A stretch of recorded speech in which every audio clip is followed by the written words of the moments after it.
is Philippine Coast Guard. There was a ballot that was rejected first. Live mula sa GMA Network Center, ito ang 24 Oras. Magandang gabi po, Luzon, Visayas at Mindanao. Sa salpukan nagtapos ang habulan ng isang kotse at motorsiklo sa Las Piñas City. Sa investigasyon, lumabas na tinugis ang rider matapos niyang hablutin ang cellphone ng driver ng kotse. Namatay ang rider na natuklasang may iba pang kinakaharap na kaso. Sumailalim naman sa inquest ang nakabangga. At nakatutok si Oscar Oida. Nakuhanan pa ng CCTV ang tuloy ng habulan ng isang motorsiklo at isang kotse sa barangay Zapote ng Las Piñas, alas 4:30 na madaling araw nitong Lunes. Nauwi yan sa pagbangga ng kotse sa motorsiklo. Bago niyan, nakita ng isang saksi ang anyay paghablot ng rider sa cellphone ng driver ng kotse. Kaya tingin niya, sinadya ng driver ng kotse na banggain ang rider. Naglalakad po ako papunta po dito na bigla pong inablutan po ng cellphone po yung nakakotse ng nakamotor po. Ayon sa isa pang saksi, ito rin umano ang ikinatwira ng driver ng kotse kaya niya hinabol ang rider. Nakita ko, nakandusay na lang po yung binunggo. Sabi po nung may-ari nung nakabunggo, nung kotse, is hinablutan daw po siya ng cellphone, kaya po niya hinabol at binunggo para makuha yung cellphone. Sabi naman ng pulisya sa gitna ng habulan. Ang biglang huminto ang biktima kaya nabundol ng suspek ang likurang bahagi ng motorsiklo na sanhin ang pagkatilapon ng biktima sa bangketa. Sinubukan pa umanong isugod sa ospital ang rider pero kalaunay binawian din ng buhay. Nang i-background check ng mga pulis ang biktima. Si biktima meron siyang RA 9165, saka meron siyang kasong robbery at meron din siyang kasong 1602. Agad namang sumuko sa mga otoridad ang driver ng kotse na in-inquest para sa reklamong reckless imprudence resulting in homicide and damage to property. Nung in-inquest po natin siya, nag-affidavit of desistance yung kamag-anak ni biktima. Kaya nagbigay ng release order ang ating city prosecutor. Nakaburol lang ngayon ang namatay na rider.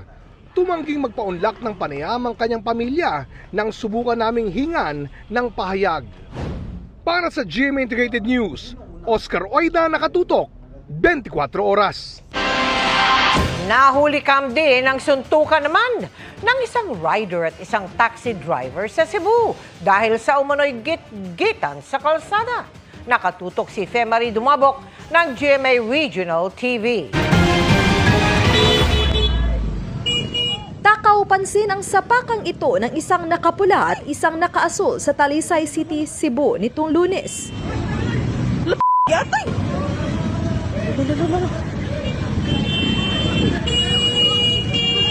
Kaya agad silang naawat ng mga traffic enforcer. Sa investigasyon ng pulisya, lumabas na pakaliwa sa isang iskinita ang rider na nakaasul nang gitgitin siya ng taksing minamaneho ng nakapula. Ayon pa sa rider, sinadyang tamaan ng taxi driver ang gulong ng motorsiklo at nag-dirty finger pa hanggang mauwi ito sa komprontasyon at suntukan. Itinanggi ng taxi driver ang mga aligasyon. Sa huli, nagkaariglo na ang dalawa na ayon sa pulisya ay aminadong nadala sa init ng ulo kaya wala nang naghain ng reklamo. Magbaon gyud ta og grabe nga pasensya, especially that we don't know pod kung unsa pod ang giproblema sa ato ang kanang laing tao or kontra or laing nga motorista. Both parties are amicably settled. Mas na sila after that road rage. Mula sa GMA Regional TV at GMA Integrated News, Femari Dumabok, nakatutok 24 Oras. Nadakip habang naglalaro sa isang computer shop ang nahulikam na akyat bahay sa Baras Rizal. Suspect, biniktima ang mismong kapitbahay niya. Nakatutok si EJ Gomez, exclusive. Sa kuha ng CCTV sa bahay na ito sa Baras Rizal noong March 22, kita ang pagpasok ng isang lalaki na pag-alaman kalaunan na isa pala siyang kawatan. 10,000 pisong cash at mga alahas na abot sa 3,000 piso ang halaga ang natangay ng sospek. Walang tao sa bahay nang maganap ang pagnanakaw ayon sa biktima. Pagpunta ko doon sa bahay, nakita ko bukas na yung pinto. Nakita ko yung tatlong kwarto na mga bukas na rin. Sinira pa yung sa isang kwarto, may padlock yun. Bukas yung mga aparador at nagkalat ang mga gamit. Bukas na rin lahat yung bag. Tapos yung CCTV, tinanggal din. Nung mapansin ng CCTV, binaklas din. Pero nakunan na siya. Madali po natin na-identify yung suspect na yun. At nung kinaumagahan na po na noon is natsyempohan natin kung saan po tumatambay na madalas ang ating suspect sa isang computer shop na naglalaro. Sa mismong computer shop, inaresto ng mga pulis ang sospek.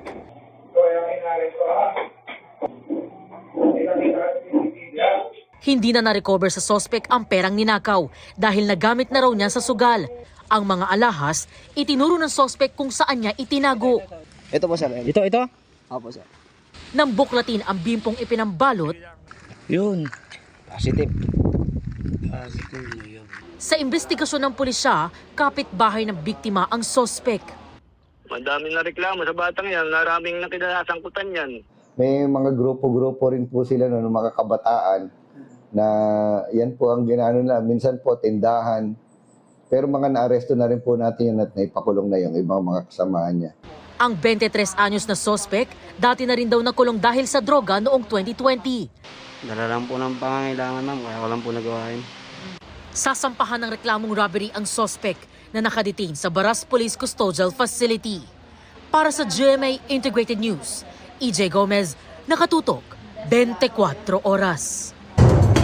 Ang Rodrigo Roa Duterte.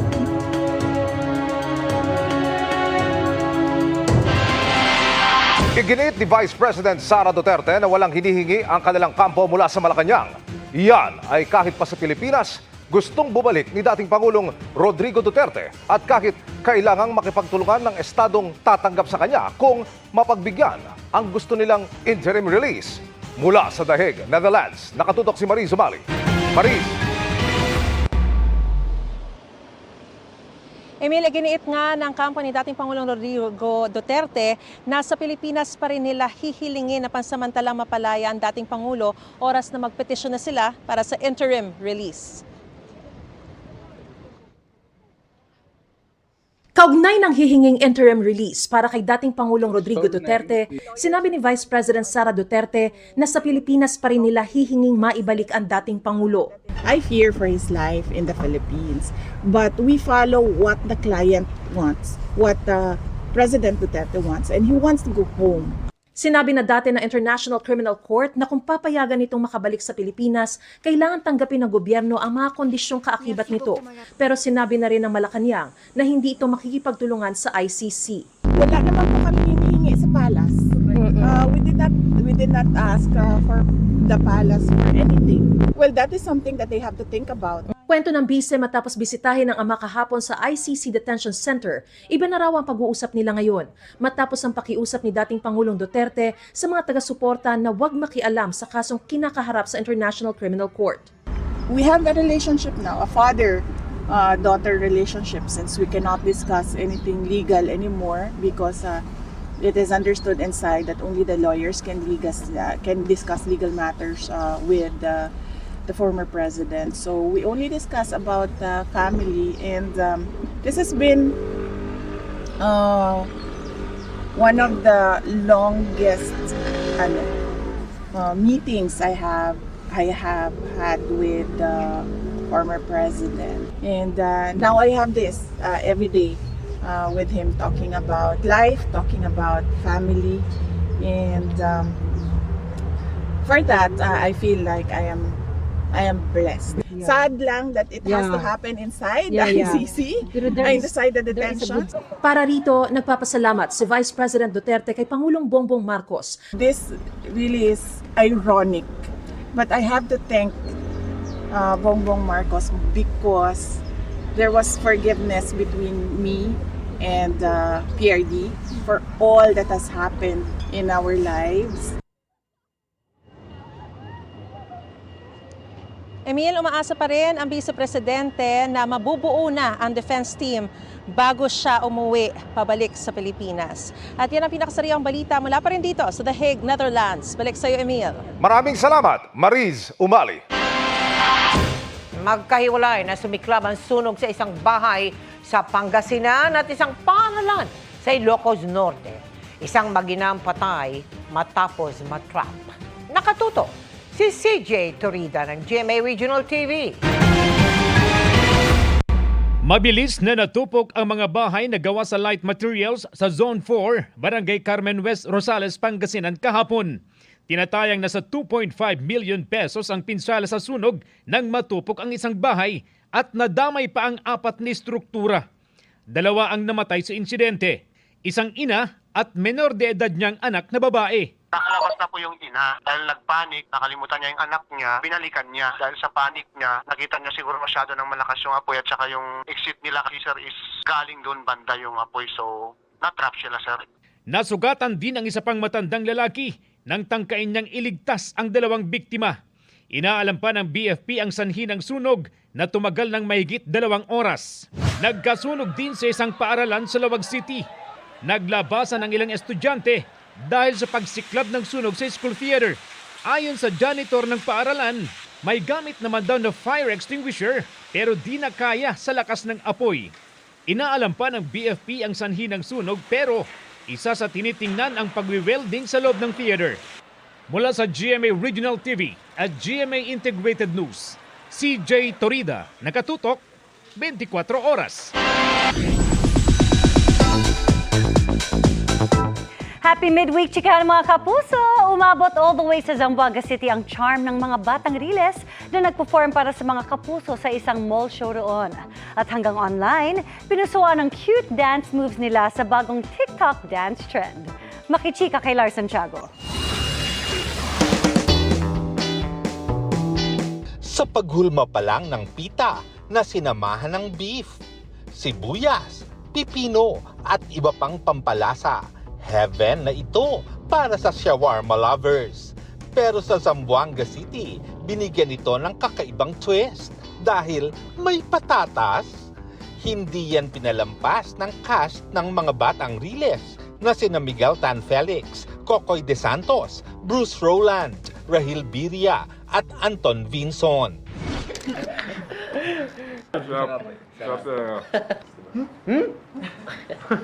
Speechless. Lasang lasa talaga yung beef. First time ko makakita ng potato sa shawarma. Matapos nito, diretso na sa paghahandog ng kasiyahan ang Riles Boys sa Kapuso Mall Show sa KCC Convention Center sa KCC Mall de Zamboanga. Kinilig ang fans nang mangharana on stage si Anton. Nakipag-selfie naman sina Bruce at Kokoy. Nag-perform din si Rahil. At mas tumodo ang excitement nang mag-perform si Miguel. Ang galing sa paghataw ng Riles Boys, pinupusuan din sa social media. Ito po ay isang trend na pwedeng gawin ng mga couples, pwede itong gawin ng mga matatalik na magkaibigan, kunyari magtropa kayo, pwede nyo gawin to. So gumawa kami ng steps at panoorin nyo na lang po sa aming TikTok accounts. May tutorial kami doon and basta, ang sarap niya sayawin eh. Di lang sa sayawan, G rin sa bakbakan ang lead cast, lalo't halos gabi-gabi silang napapasabak sa umaatikabong aksyon dahil sa sindikato ng droga. Kailangan pagbayaran ng may mga kasalanan yung nangyari kila Mucha, kila Lala, Lulu, dahil hindi biro po yung pamimintang na nangyari sa kanila. Kaya syempre kami mga batang Riles bilang kaibigan nila, gagawa kami ng paraan para pagbayaran nila yon. Gumawa kami ng mga weapons namin.